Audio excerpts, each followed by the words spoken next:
You know that feeling when your whole world just stops? When everything you thought you knew about the people you love gets turned upside down in a single moment?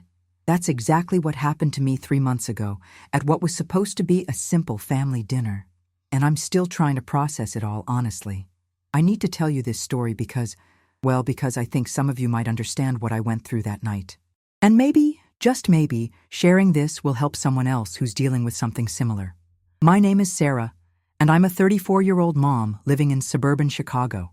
I have 2 kids, my daughter Emma, who's 12, and my son Jake, who just turned 8. Jake was born with cerebral palsy, which affects his mobility and speech. He uses a wheelchair to get around, and while his speech can be a bit difficult to understand at times, he's honestly one of the brightest, funniest kids you'll ever meet. He has this incredible sense of humor and this way of seeing the world that it amazes me every single day. I've always been close with my family. My parents, Linda and Robert, live about 20 minutes away, and we usually get together at least once a month for dinner. My older brother Mike lives across town with his wife Jennifer and their 2 kids. And then there's my Uncle Tony, my dad's younger brother, who moved back to Illinois about 5 years ago after his divorce. Uncle Tony has always been the family jokester, you know? The guy who tries to lighten the mood with humor, sometimes inappropriate humor, but we all just kind of accepted it as part of his personality. The thing is, ever since Jake was born, I've been hyper-aware of how people react to him. Most people are wonderful, they're curious, they're kind. They ask genuine questions about his condition, and they treat him like the amazing kid he is. But then, there are others. Others who make comments, who stare, who act like his disability is somehow contagious or shameful. And as his mom, I've become pretty skilled at spotting those people from a mile away and either educating them or removing Jake from the situation entirely. But family? Family is supposed to be different. Family is supposed to be your safe space, your refuge from the world that doesn't always understand. At least, that's what I thought. So, 3 months ago, it was my mom's birthday, her 62nd, and we were all gathering at my parents' house for dinner.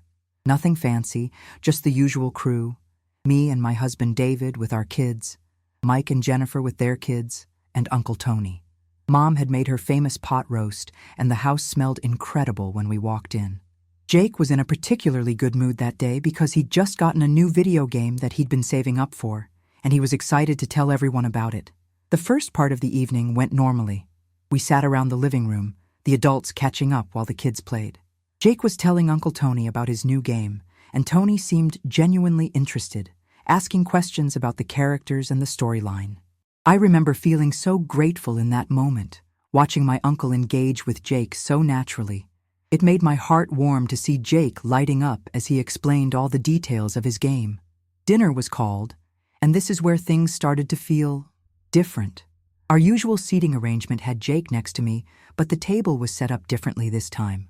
Mom had put Jake at the end of the table, which is actually better for his wheelchair, but it meant he was sitting directly across from Uncle Tony. At first, I didn't think anything of it. We all sat down, said Grace, and started passing around the food. Jake was struggling a bit with cutting his meat. It's something he's still working on, and usually David or I help him without making a big deal about it. But before I could reach over, Uncle Tony's voice cut through the conversation. "Hey, Jake, you need some help there, buddy?" he said.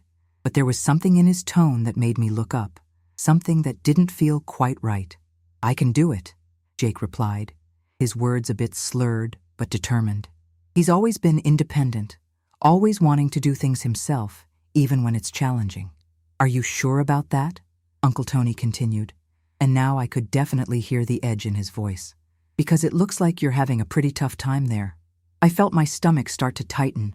"He's fine, Tony," I said quickly. "He likes to do things himself."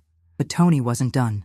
"I'm just saying, Sarah, maybe you should cut his food for him before dinner. I mean, watching him struggle like that, it's hard to watch."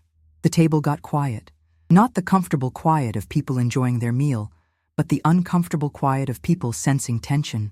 I could feel David's hand find mine under the table, and I squeezed it tight. "He's learning to be independent," I said, trying to keep my voice steady.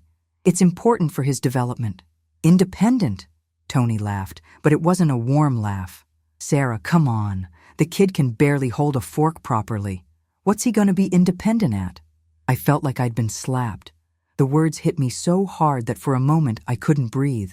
I looked at Jake, who had stopped trying to cut his meat and was just staring at his plate, his little face red with embarrassment.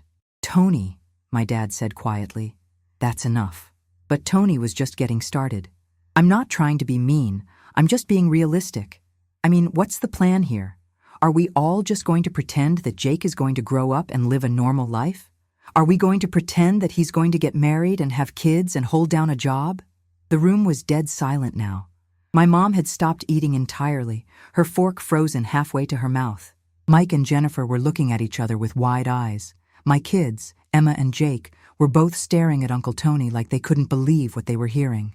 "He's 8 years old," I managed to say, my voice barely above a whisper.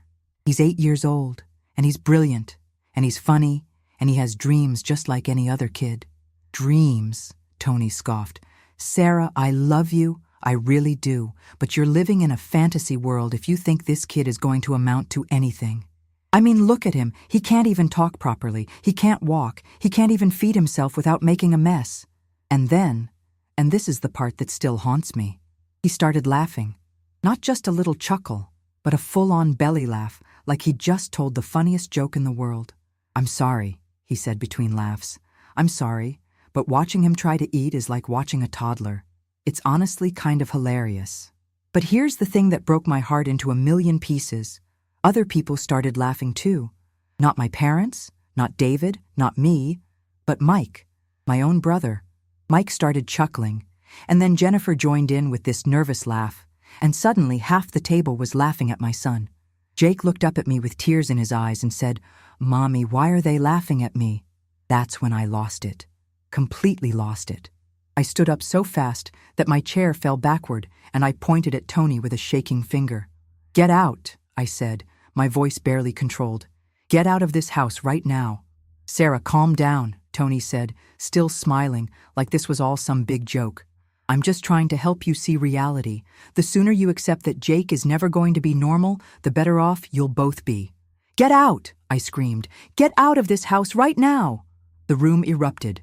My mom started crying. My dad was yelling at Tony. David was trying to calm me down, and the kids were all staring with wide, terrified eyes.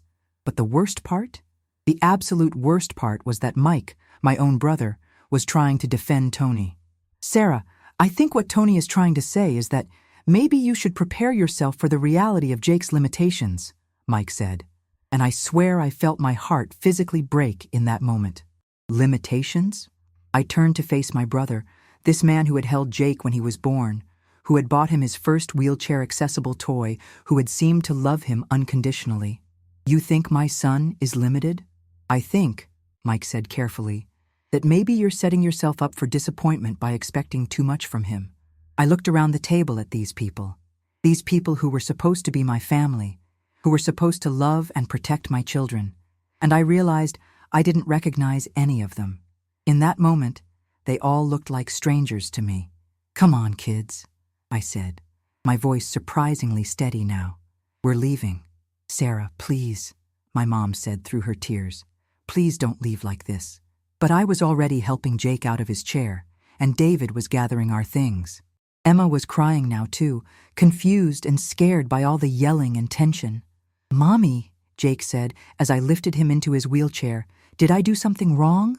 And that question, that innocent, heartbreaking question from my 8-year-old son, nearly brought me to my knees. I knelt down next to his chair and looked into his beautiful brown eyes. "No, baby," I said, trying to keep my voice from breaking. "You didn't do anything wrong. You are perfect exactly as you are." We left that night and drove home in silence. The kids went to bed early, exhausted from the emotional chaos of the evening. David and I sat in our kitchen, not saying anything, just processing what had happened. "I can't believe my own brother would say those things," I finally said. "I can't believe your uncle would say those things," David replied, in front of Jake, no less. "Did you see Jake's face?" I asked, and the image of my son's confused, hurt expression flashed through my mind again. "He looked so humiliated." "He looked confused," David said. "He doesn't understand why adults would be so cruel." "How do I explain this to him?" I asked. How do I explain that the people who are supposed to love him the most think he's some kind of burden or joke? David reached across the table and took my hand.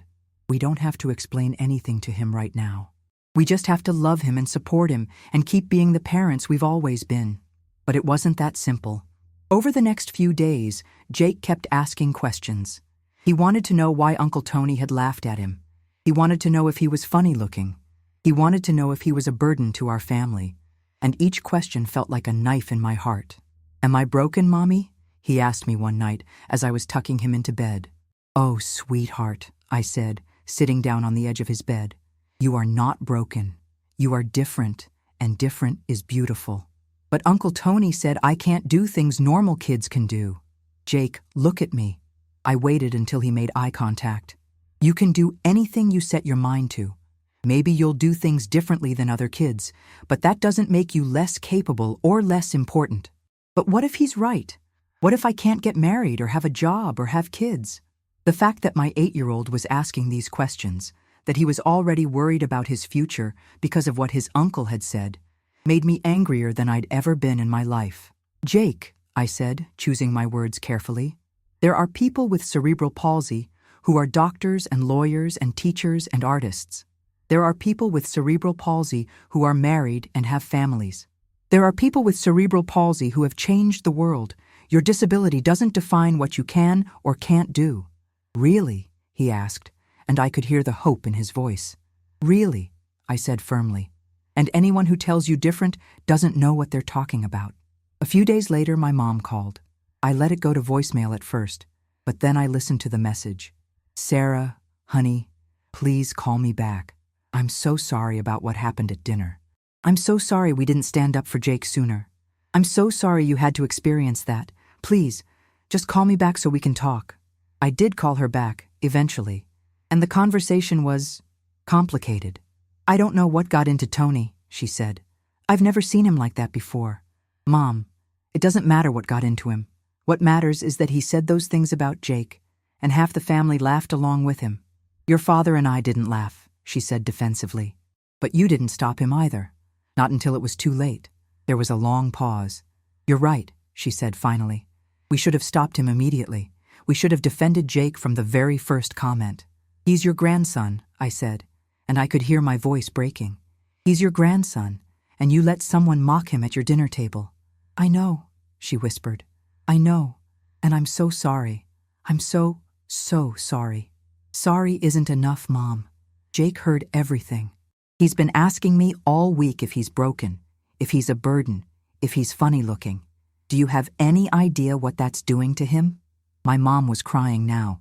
"Sarah, please, tell me what I can do to fix this." "I don't know if you can fix this," I said honestly. "I don't know if any of us can fix this. But here's the thing. Over the next few weeks, I started to see who my real family was. My parents came over every few days, always with gifts for Jake, always with apologies and reassurances. My dad sat with Jake for hours, listening to him talk about his video games and his dreams of becoming a video game designer. My mom helped Jake with his physical therapy exercises and celebrated every small improvement like it was a major victory. But Mike never called, never apologized, never reached out to Jake or to me. It was like that night had never happened as far as he was concerned. Uncle Tony, on the other hand, actually did try to reach out. He sent a text message about 2 weeks after the dinner. "Sarah, I was drunk that night, and I said some things I shouldn't have said. I'm sorry if I hurt Jake's feelings. Can we move past this?" I stared at that message for a long time. Sorry if he hurt Jake's feelings? As if there was any question about whether he'd hurt Jake's feelings. As if being drunk was an excuse for mocking a disabled child. I never responded to that text. A month later, Jake came home from school with a big smile on his face. He'd been selected to participate in a special program for gifted students, a program that focused on computer programming and digital design. The fact that he'd been chosen for this program, based on his academic abilities and creative thinking, was incredible validation of everything I'd been telling him about his potential. "Mommy, guess what?" he said, practically bouncing in his wheelchair with excitement. "I got picked for the computer program at school." "That's amazing, sweetheart," I said, kneeling down to give him a hug. "Tell me all about it." As he explained the program, his eyes lit up with passion and excitement. This was the same kid that Uncle Tony had said would never amount to anything. The same kid Mike had said I was setting myself up for disappointment by expecting too much from. "I'm going to design the best video game ever," Jake said confidently. "And it's going to be accessible for kids like me who use wheelchairs or have trouble with their hands." "That sounds incredible," I said, and I meant it. "You're going to change the world, Jake." "Do you really think so?" he asked. "I know so," I said. And in that moment, I truly believed it. That night, I decided to share Jake's good news with my parents. They were thrilled, of course, and my dad immediately started researching computer programming courses for kids with disabilities. But I also decided to text Mike about it. I thought maybe this would be a wake-up call for him. Maybe this would help him see Jake the way I saw him. "Jake got accepted into a gifted computer programming program at school," I texted. "Thought you'd want to know." His response came back an hour later. "That's nice. That's nice." 2 words. 2 dismissive, uninterested words about his nephew's amazing achievement. I realized in that moment that I'd been holding on to hope that my brother would come around, that he'd realize he was wrong about Jake and apologize. But that text message made it clear that he hadn't changed his mind at all. He still saw Jake as limited, still saw him as someone to feel sorry for rather than someone to celebrate. And that's when I made a decision that I'm still grappling with today. I decided to cut Mike out of our lives. Not dramatically, not with a big confrontation, but quietly. I stopped inviting him to family gatherings that I hosted. I stopped responding to his rare texts and phone calls. I stopped pretending that everything was normal between us.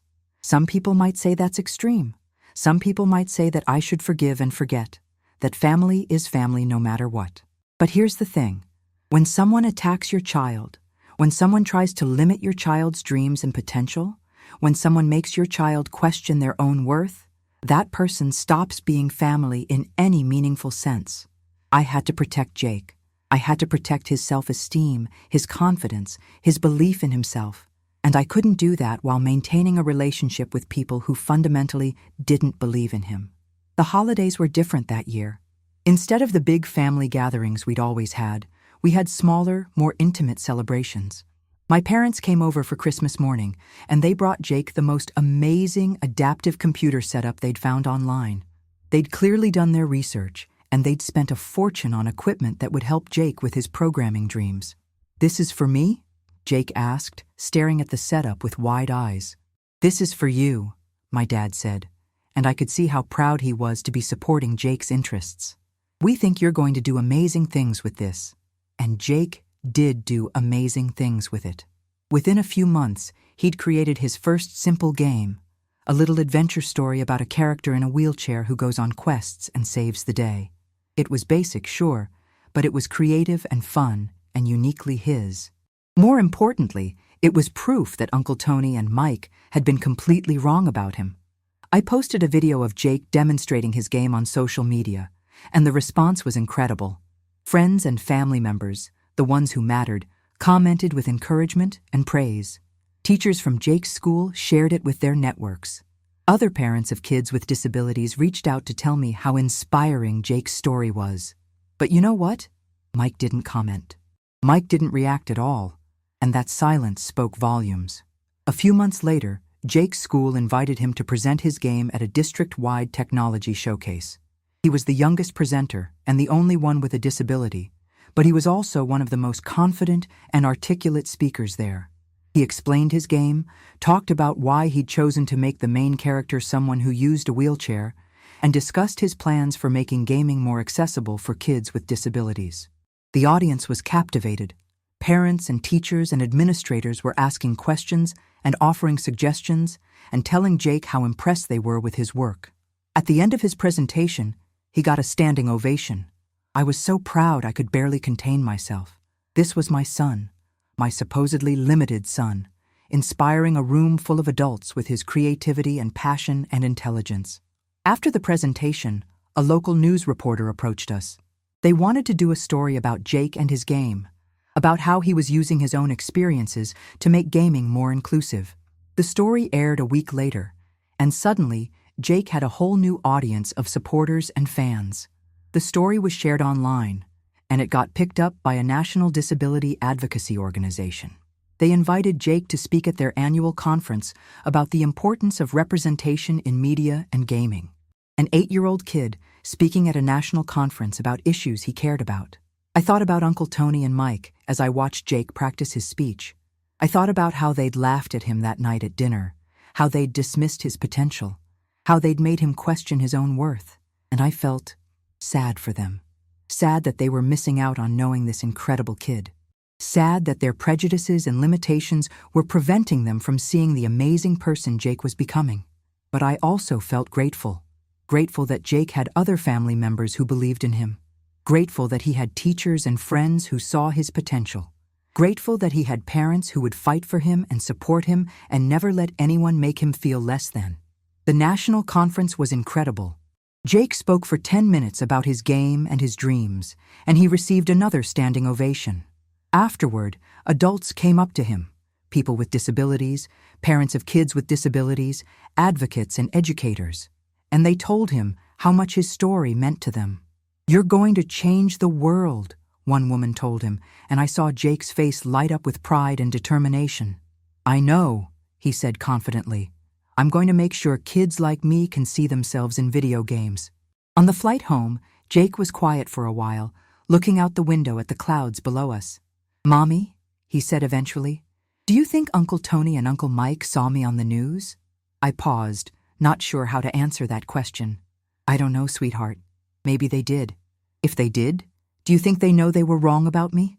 I looked at my son, this brilliant, creative, determined little boy who had already accomplished more than most adults ever would, and I felt my heart swell with pride and love. "I think," I said carefully, "that anyone who really knows you understands how special you are. And if they don't see that, then that's their loss, not yours." Jake nodded thoughtfully. "I feel sad for them," he said. "I feel sad that they don't get to know the real me." And that's when I realized that Jake had learned something from that awful night at dinner, something that I was still struggling with.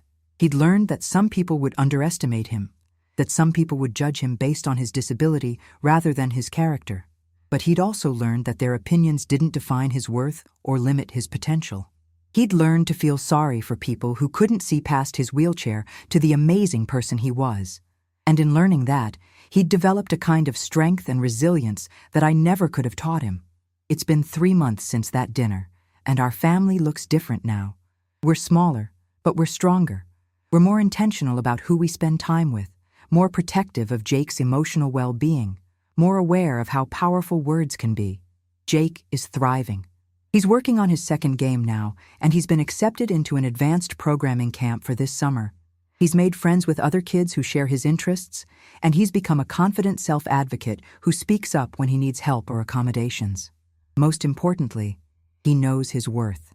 He knows that he's capable of great things, that his disability doesn't define his limitations, that he has the support and love of people who truly matter. As for Mike and Uncle Tony, I've heard through my parents that Mike has been asking about Jake, that he's seen some of the news coverage and is starting to realize what an incredible kid Jake is. But he hasn't reached out to apologize, hasn't made any effort to repair the relationship he damaged that night. And Uncle Tony? He's still making inappropriate jokes, still drinking too much at family gatherings, still treating serious things like they're punchlines. My parents have started limiting his invitations to family events, and I've heard that other family members are getting tired of his behavior too. But here's the thing I want you to understand if you're still listening to my story. This isn't really about them. This isn't about whether they apologize or change or finally see Jake for who he really is. This is about protecting your kids, about believing in them, about creating a world where they can thrive. Sometimes that means cutting toxic people out of your life, even when those people are family. Sometimes it means standing up and fighting when you'd rather just keep the peace. Sometimes it means being the only voice in the room, defending your child when everyone else is staying silent. And sometimes it means celebrating every victory, no matter how small, because those victories prove that the people who doubted your child were wrong. If you're a parent of a child with a disability, or if you're someone who's been underestimated because of your own disability, I want you to know this. You are enough. You are capable of incredible things. You deserve to be treated with respect and dignity and love. Don't let anyone, family, friends, strangers, convince you otherwise. Don't let anyone limit your dreams or your potential. Don't let anyone make you question your worth. And if you're someone who's been guilty of underestimating people with disabilities, if you've made assumptions about what they can or can't do, if you've ever laughed at someone's differences instead of celebrating them, please, please do better.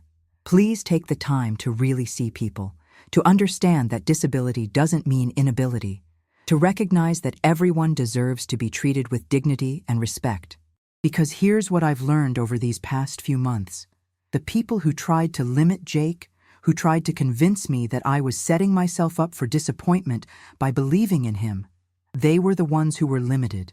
They were limited by their own prejudices, their own narrow understanding of what success looks like, their own inability to see past surface differences to the person underneath. Jake isn't limited at all.